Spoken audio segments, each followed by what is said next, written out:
Graça e paz, meus irmãos, tudo bom? Quem fala é o pastor Charles. Sabemos que estamos hoje conversando pelo WhatsApp devido às circunstâncias adversas, o clima do tempo. Estamos aí em oração pelas pessoas que foram atingidas, estamos aí intercedendo pela vida de cada um, até a minha casa ela foi atingida pelas chuvas. A calha da minha casa ela não deu conta e acabou entrando água por todo o teto, e onde tinha um foco de luz jorrava água, de tanta água que era. Então toda a minha casa está alagada, a gente nem está lá agora porque nós não conseguimos ligar a energia.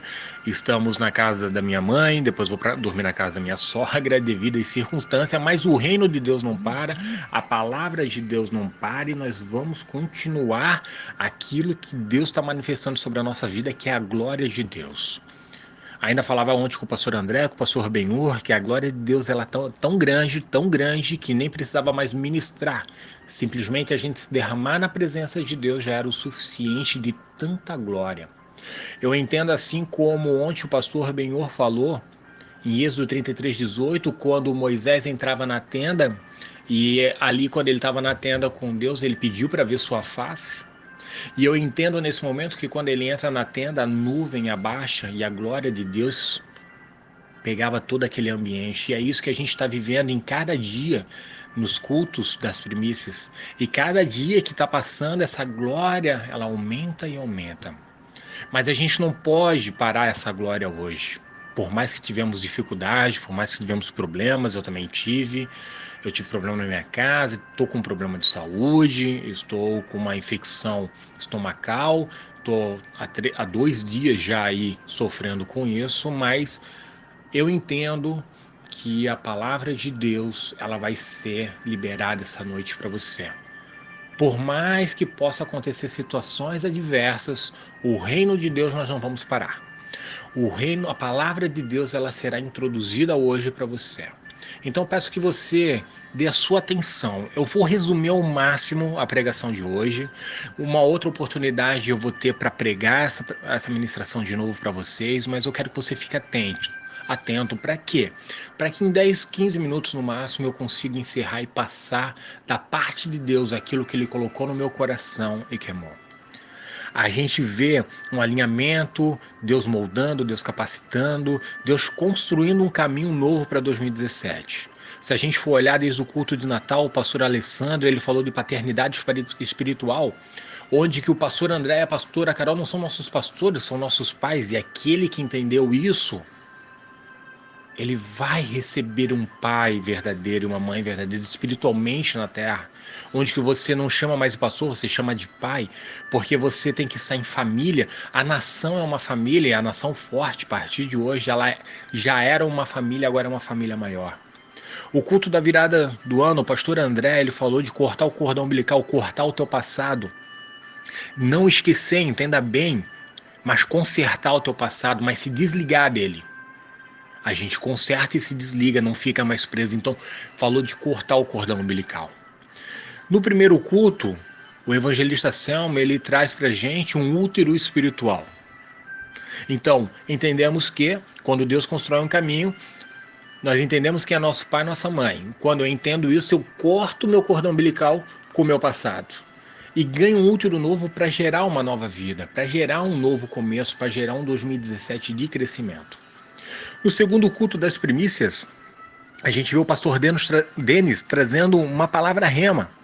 Ele traz para a gente um nascer de novo, um prosseguir para o alvo. Então você tem um útero espiritual, você nasce de novo e prossegue para o alvo. No terceiro culto, a gente vê das primícias o pastor Benhur, ele falando para a gente do que? Mover pelo caminho. Então, a partir do momento que você nasce de novo, você entende que você prossegue para o alvo. Onde é que fica esse alvo? O caminho. Jesus é o caminho e o alvo é Jesus.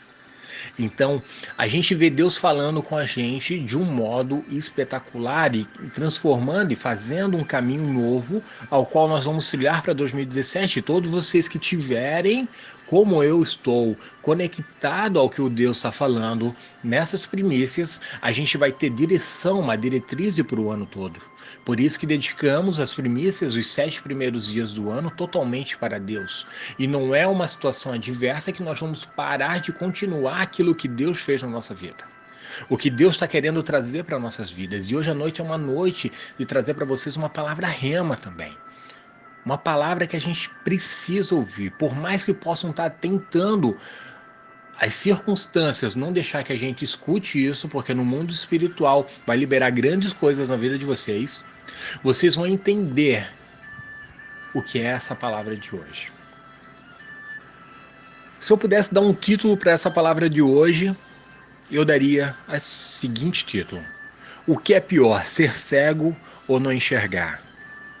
Mas para nós sermos curados da cegueira espiritual, para a gente poder ser curado, de não ser mais cego, precisamos entender o que nós não estamos vendo. Eu quero trazer hoje para vocês, vou falar de 2 tipos de cegueira dentro da igreja e 2 personagens na Bíblia que falam sobre ser cegos. E eu quero que você acompanhe comigo. Esse primeiro personagem, Marcos capítulo 10, do 46 ao 52, fala do cego Bartimeu. Eu vou ler bem rápido para vocês. Depois foram para Jericó, e saindo ele de Jericó com seus discípulos e uma grande multidão. Bartimeu, o cego, filho de Timeu, estava sentado junto ao caminho mendigando. E ouvindo que era Jesus de Nazaré, começou a clamar e dizer: Jesus, filho de Davi, tenha misericórdia de mim. E quando o repreendiam para que se calasse, mas ele clamava cada vez mais alto: Filho de Davi, tenha misericórdia de mim. E Jesus, parando, disse: que eu chamasse? E chamaram o cego, dizendo-lhe: Tem bom ânimo, levanta-te, que ele te chama. E ele, lançando de si a sua capa, levantou-se e foi ter com Jesus. E Jesus, falando, disse-lhe: O que queres que faça? E o cego lhe disse: Mestre, que eu tenha vista. Versículo 52. E Jesus lhe disse: Vai, a tua fé te salvou. E logo viu e seguiu a Jesus pelo caminho. Glória a Deus pela palavra do Senhor. E aqui nós entendemos que Bartimeu era um cego e um mendigo. Cego não sabe para onde vai. Mendigo não tem para onde ir. E Bartimeu era os dois. Ele não sabe para onde ir porque não enxerga, e era mendigo, não tinha para onde ir também.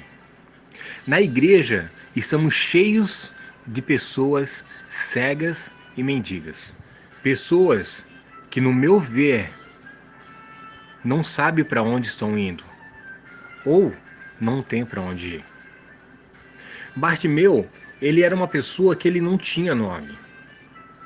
Bartimeu era um nome, para você entender no grego o que significa Bartimeu. Bar, no grego, é filho de, e Timeu, filho de Timeu. Para a sociedade, Bartimeu era um mendigo. Uma pessoa sem nome, sem RG, sem CPF, sem comprovante de residência, que vivia à beira do caminho. Lembre que a gente está falando e construindo um caminho nessas primícias. Mas com a cegueira espiritual, muita gente pode ficar pela beira do caminho, mendigando. Pode ficar na beira do caminho, querendo só os respingos. Mas nós não fomos trazidos para isso. Nós não estamos na terra e conhecemos Jesus para isso. Quantos crentes estão vivendo na beira do caminho? Crentes cheios de feridas, que por um passado não deixam ser tocados pelos seus pastores. Pessoas cheias de ego, pessoas cheias de orgulho, pessoas que não se permitem ser tocadas, não se permite ser abençoadas, não se permite deixar que alguém te pegue e te guie, por mais cego que você esteja. Vivendo com respingos, e nós não podemos mais. Na direção que a igreja hoje vai, nós não podemos mais viver pelos respingos. Vamos voltar a Jericó na época de Bartimeu. Jericó, na época de Josué, que a gente estava onde, que o pastor Renhor estava falando, ele atravessa o Rio Jordão E ele começa a sitiar Jericó e derruba as muralhas. Assim que ele derruba as muralhas e conquista Jericó, ele amaldiçoa aquela terra. Então nós temos a Jericó antiga, a qual Josué amaldiçoou, e na época de Jesus a gente tem a nova Jericó que ficava ao lado. Então existiam duas Jericó, mas a nova Jericó, construída por Herodes, onde que ele tinha o palácio dele de inverno ali dentro, era um lugar grande, um lugar de parada, um lugar que depois vocês vão ver um oásis, onde todas as pessoas paravam ali para depois seguirem para Jerusalém. Então na época de Bartimeu, e de quando Jesus passou, era na época da reconstrução, onde foi reconstruído por Herodes, mesmo sendo uma terra amaldiçoada, ele foi reconstruído. Mas quem era Bartimeu? Para nós conhecer Bartimeu, nós temos que conhecer Timeu, seu pai.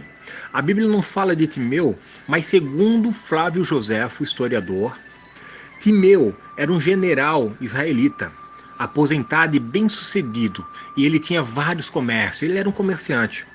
Quando o Império Romano surgiu, seus bens foram confiscados e sua aposentadoria foi confiscada também. Então, Timeu, ele ficou totalmente sem dinheiro, o comércio dele foi destruído, ele não tinha mais receita e ele se revoltou. Então, Timeu se torna um rebelde, identificado pelo Império Romano como uma pessoa perigosa, porque ele era um general e estava fazendo tumulto.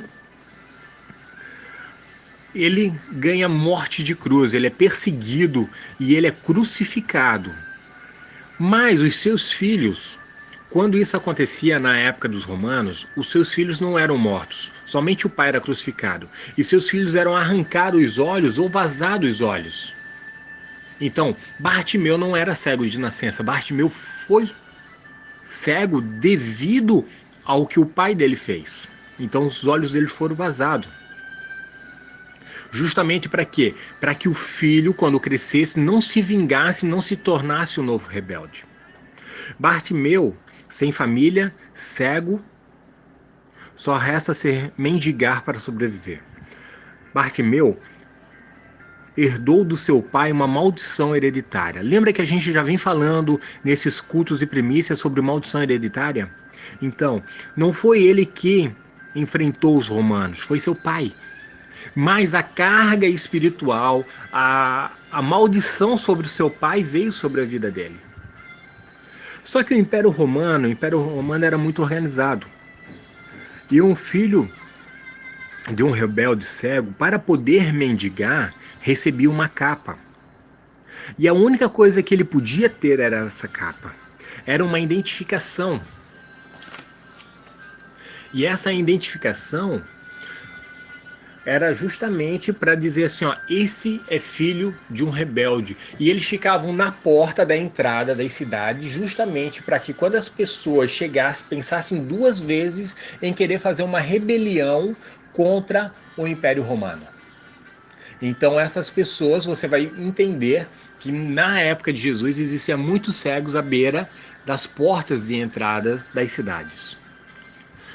Muitos de nós hoje carregamos e recebemos essas capas do passado, das nossas famílias, dos nossos pais, de alguns atos que fizemos, mas nós não percebemos.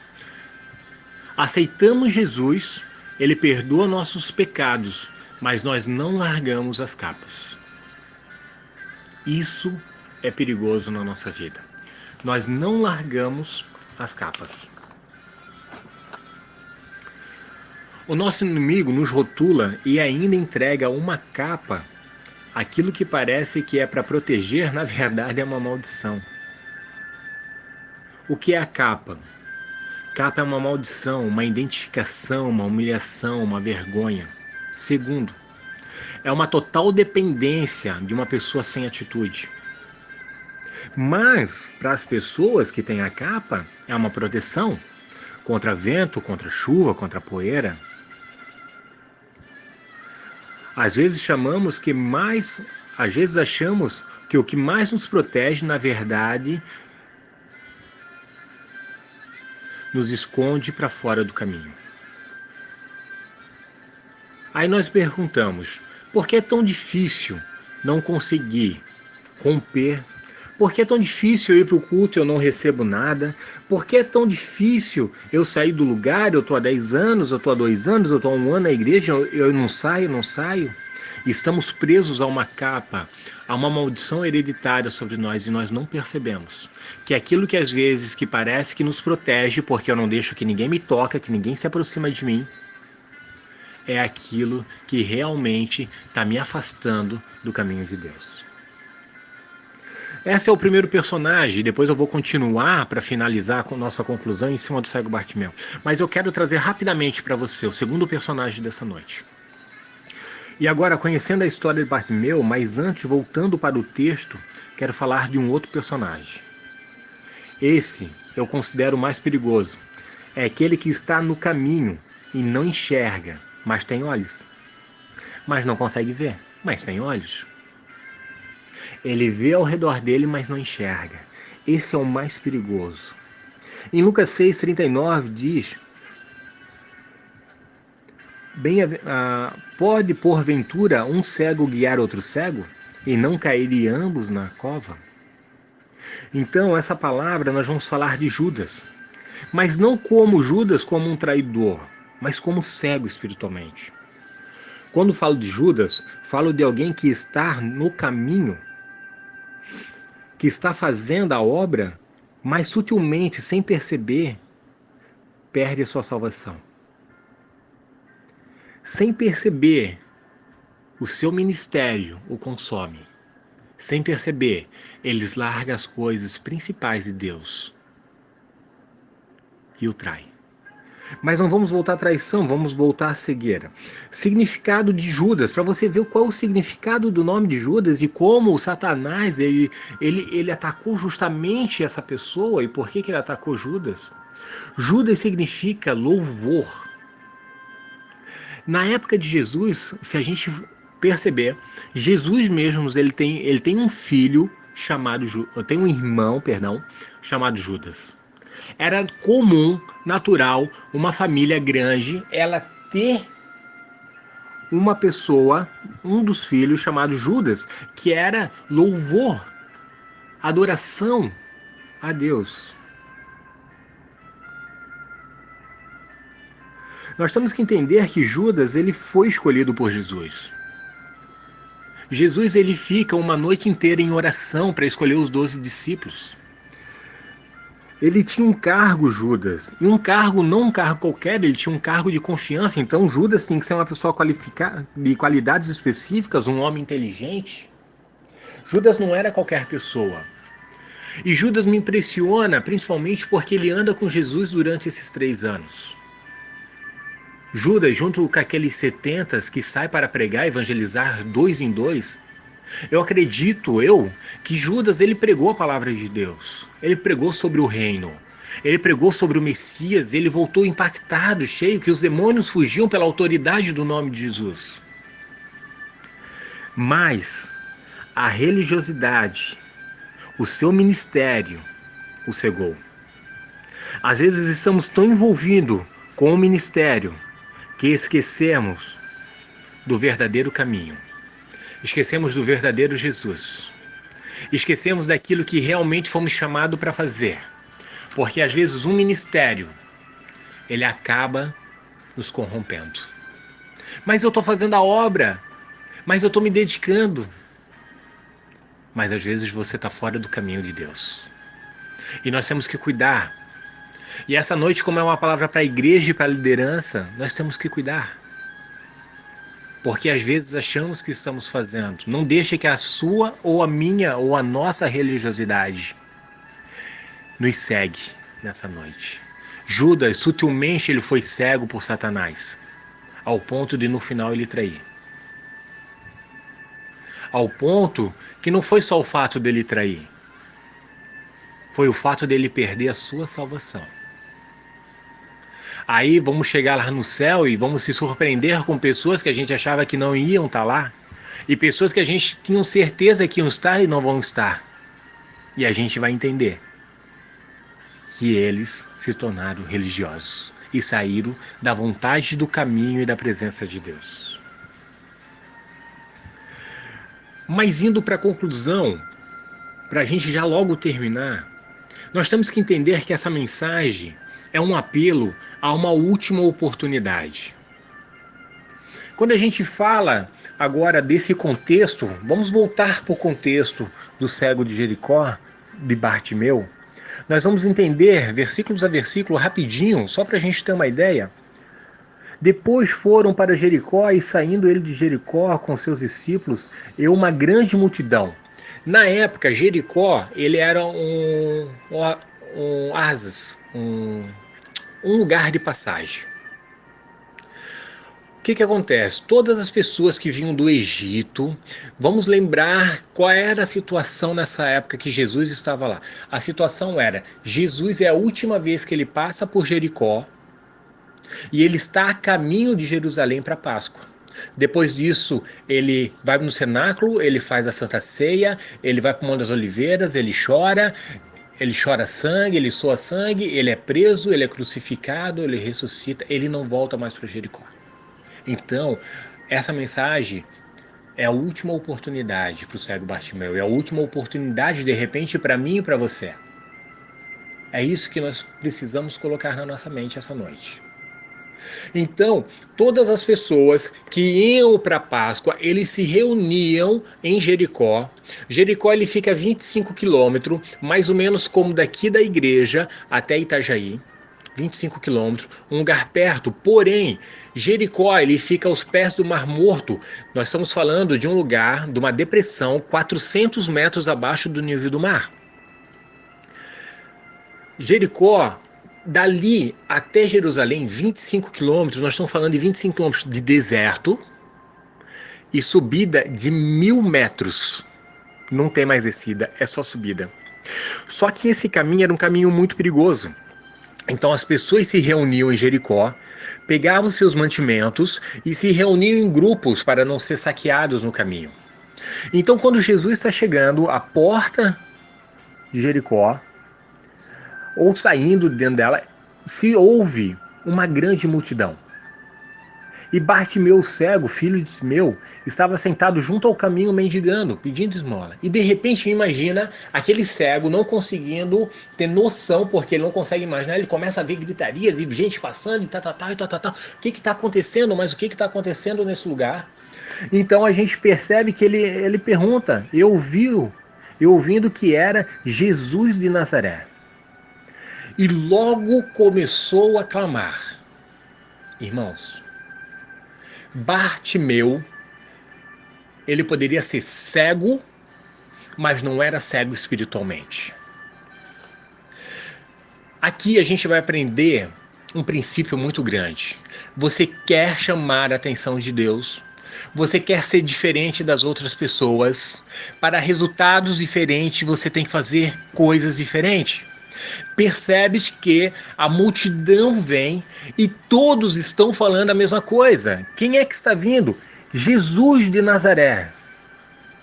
E o que Bartimeu faz a partir desse momento? Ele não clama por Jesus de Nazaré. Ele tem os seus olhos abertos espiritualmente, ele entende que Jesus é o Messias.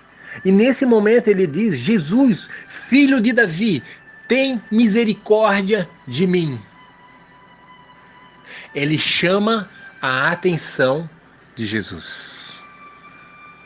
Mas você vai entender que quando você chama a atenção de Jesus, pessoas que estão no seu lado, que estão ao redor de você, que estão perto de você, que seguem o mesmo Jesus, que anda com você, que está alinhado com você, ele vai te repreender e ele vai dizer, fica quieto, você é muito novo, você não pode se levantar desse jeito, você não sabe o que você está falando, você é isso, você é aquilo, você é aquele outro.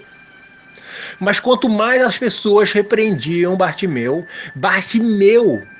ele clamava cada vez mais alto. Filho de Davi, tenha misericórdia de mim. Filho de Davi, tem misericórdia de mim. E Jesus parando, disse o chama e chamar o cego dizendo, tem bom ânimo, ele te chama.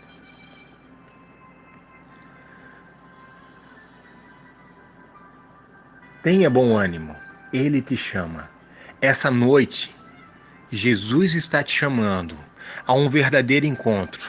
Não importa se você não está no templo, não importa se você não está em comunhão com teus irmãos, Jesus, filho de Davi, que tem misericórdia de mim e de você, ele te chama essa noite. Tenha bom ânimo que ele está aqui, ele está presente com você, ele está aqui presente comigo. Mas você precisa tomar uma atitude. E a sua atitude é largar a sua capa e deixar ser tocado. Deixar ser tocado por Deus. Deixar ser tocado pelos seus pastores. E começar a enxergar o sobrenatural de Deus e não só aquilo que todo mundo está enxergando, e não ser uma marionete e ir conforme todo mundo quer que você vai. Você tem que ser diferente. A igreja está passando por um processo que nós vamos ser diferentes. A nação forte, essa nação que nós estamos construindo, será uma nação diferente e ela chamará a atenção de Jesus. E toda vez que você chamar a atenção de Jesus, Jesus vai estar presente contigo porque ele para te ouvir a hora que você chama a atenção dele. Só que para isso você precisa largar a sua capa. Você precisa largar o teu conforto. Você precisa largar aquilo que você acha que é o teu porto seguro. E ser dependente de Deus, da palavra de Deus, e caminhar junto por onde todos estão caminhando. Saia hoje, saia da beirada do caminho e não se contente mais com respingos. E comece a trilhar o caminho ao qual Deus criou para você e devido às palavras que nós recebemos e vamos caminhando para o alvo. E aí Jesus, falando, disse-lhe, que queres que faça? E o cego lhe disse, mestre, que eu tenha vista. Pela segunda vez ele reconhece que Jesus é o Messias, porque ele o chama de mestre. E nós entendemos também que ele poderia ser uma pessoa complexada, ele podia murmurar nesse momento e ele podia dizer, Jesus, amaldiçoa aqueles romanos que fizeram isso comigo, mate eles. Não, me dê dinheiro para eu poder sobreviver. Ou como diria o Cláudio Duarte, me dê um cão guia. Sei lá, ele poderia pedir qualquer coisa. Mas a pessoa que tem a mente aberta, os olhos abertos para o mundo espiritual, essa pessoa, ela vai pedir a misericórdia de Deus. Ela vai pedir a misericórdia, ela vai largar a sua capa. E largar a capa, irmãos, tem que ser igual os vikings quando eles faziam para conquistar uma terra. Os vikings, quando eles iam de barco, eles saíam da terra deles, eles saíam de barco, quando eles chegavam a conquistar uma terra, quando eles chegavam lá, eles pulavam do barco, o último que pulava, ele tocava fogo no barco. Justamente para ele não ter chance ou oportunidade de olhar para trás, ser ligado novamente com o seu passado e voltar. Não, ele tinha que conquistar. Somente depois que conquistasse, que ele vivesse naquela terra, ele poderia então estar autorizado de fazer um novo barco e poder voltar para sua casa. E que essa capa, essa maldição, essas coisas que estão nos ligando ao passado, que a gente possa essa noite jogar fora e queimá-la para não ter mais como voltar, só podemos enxergar para frente, olhar para o caminho, seguir os passos do Mestre, seguir os passos de Jesus. E nesse momento em diante, então você vai. E Jesus lhe disse, vai, a tua fé te salvou. Ele teve uma atitude, ele largou a sua capa, para nunca mais voltar. E no finalzinho diz, e logo viu, logo enxergou, e em seguida, e seguiu Jesus pelo caminho. Aleluia. Essa é a palavra de hoje. Não perca essa oportunidade de jogar fora a sua capa, de jogar fora esses laços, de cortar esse cordão umbilical, de ter um novo ventre, de ter um novo caminho, nascer de novo e caminhar, prosseguir para o teu alvo. E hoje ser curado dessa cegueira espiritual. E eu quero orar com você. Feche os seus olhos. Entre em comunhão com o Senhor. Ó nosso Deus, nosso Pai, quero colocar diante de Ti a minha vida e a vida dos Teus filhos, dos Teus irmãos, de todos eles que estarão ouvindo esse áudio e que esse áudio alcance mais pessoas. Que a sua cegueira espiritual seja rompida agora no nome e na autoridade do teu Filho Jesus. Que essas pessoas sejam impactadas e consigam jogar suas capas fora agora em nome de Jesus.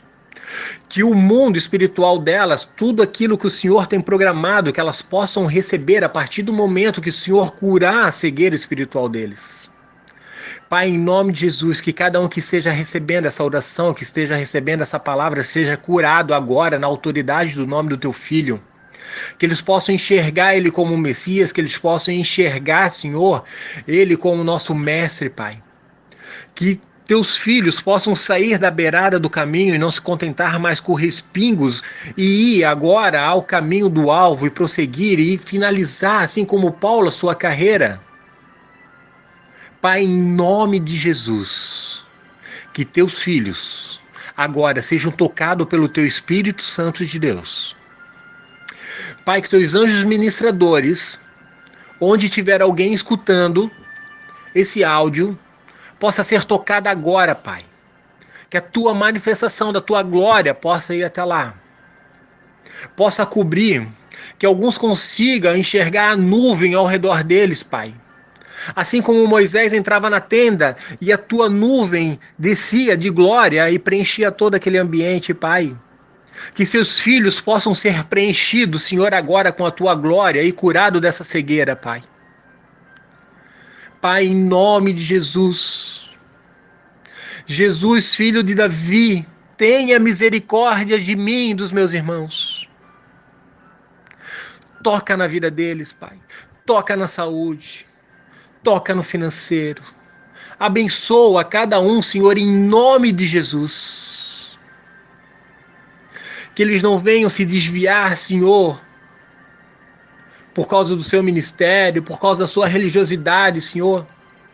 Pai, em nome de Jesus, que eles possam somente seguir ao Ti, Pai. Que eles somente possam seguir. Que o Teu amor, Pai, entre no coração de cada um deles, Pai. Toque no coração, troque um coração de pedra por um coração de carne. Que a abundância do Teu amor sobre a vida deles, Pai. Que eles possam enxergar da mesma ótica que Jesus enxerga, Pai. É a nossa oração, em nome de Jesus. Amém e amém. Graças e paz, irmãos. Que essa palavra possa tocar na sua alma e que Deus possa realmente transformar e trazer grandes coisas à vida de vocês, ao mundo espiritual, e que seus olhos estejam, a partir de hoje, totalmente abertos para o mundo espiritual e para aquilo que Deus vai nos mostrar. Em nome de Jesus. Amém.